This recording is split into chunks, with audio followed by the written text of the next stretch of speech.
Finally, a Eurovision contest that's exciting and important. Nul point for the Lisbon Treaty, which appeared to be all kinds of everything to Irish voters. It's a massive blow to Europe's leaders and the Irish government in particular. It's a win for Sinn Féin, who needed a boost after losing ground in the general election. But what impact will it have here? I'm joined now by two Northern Ireland MEPs, Sinn Féin's Bairbre Brun and Jim Allister of Traditional Unionist Voice is in our Paris studio. You're both very welcome. Bairbre Brun, Sinn Féin as the only party in the Dáil in the Republic of Ireland that was against the Lisbon Treaty must be delighted with this win. But why did people vote no? Well, there were a number of issues came up again and again on the doors. The voting strength of Ireland and other smaller countries within Europe was one. The whole question of neutrality and non-militarisation. And the social Europe, the idea of a race to the bottom and workers' pay and conditions, and the whole question of opening up key public services to liberalisation. Well, was it European issues or was it a protest vote? Well, I think, interestingly enough, many of these workers' rights, social conditions related issues are the same ones that came up in the Netherlands, the same ones that come up in France. So it is European, and it's not just one part of Europe saying it. So I think this now gives the Irish government a mandate to go and talk to the other leaders of Europe about these very pressing concerns and how these concerns can be addressed. Jim Allister, are you comfortable with being on the same hymn sheet as Sinn Féin, or at least on the same side of the argument here? Well, if Sinn Féin say the sky is blue, am I meant to say it's red? You know, let's be realistic. There are political issues here. My view of the Lisbon Treaty is quite simple. If Sinn Féin share some of that view, so be it. If they take the same side for different reasons, so be it.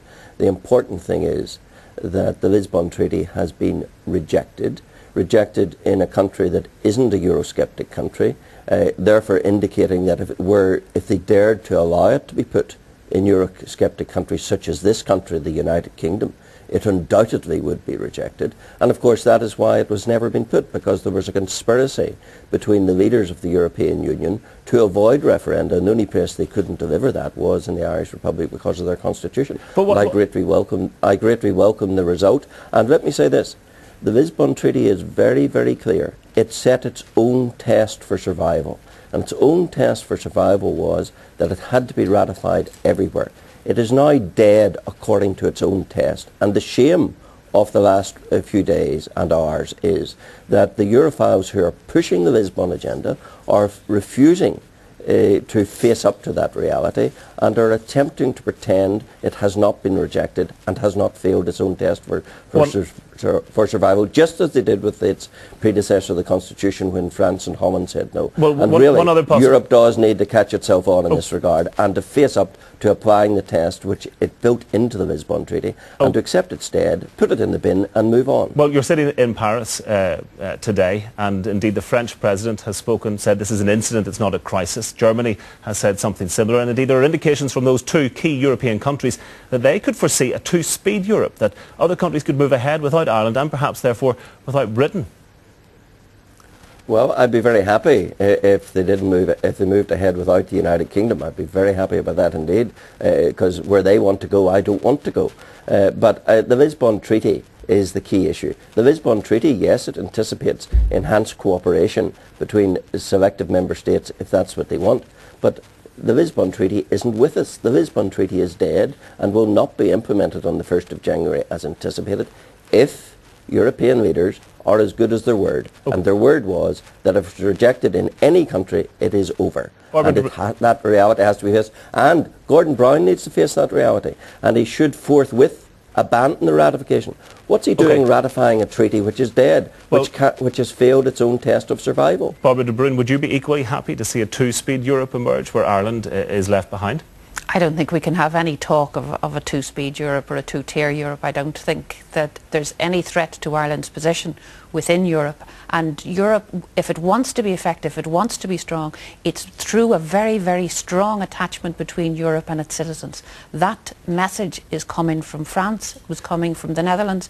Now, if there's any talk of trying to reject or to ignore the voice that has been democratically cast here in Ireland, I think they're missing a huge opportunity in Europe to now say we're hearing very strong messages from our citizens within Europe and we now have to listen to those. Okay, but and the Irish Taoiseach is the person who can tell us at the European Council what those concerns were and how we can address them. One of the other messages is being typified in the catchphrase, no way José Manuel Barroso has been told by the Irish people they don't want his Lisbon Treaty. This is the man that you've encouraged to come and create the task force for Northern Ireland, to bring new funding to Northern Ireland. Yet, if he's going to have anybody on his dartboard this morning, it's going to be a picture of Gerry Adams, the man whose political party has helped ensure a no vote and put the policy for 500 million people in Europe at risk.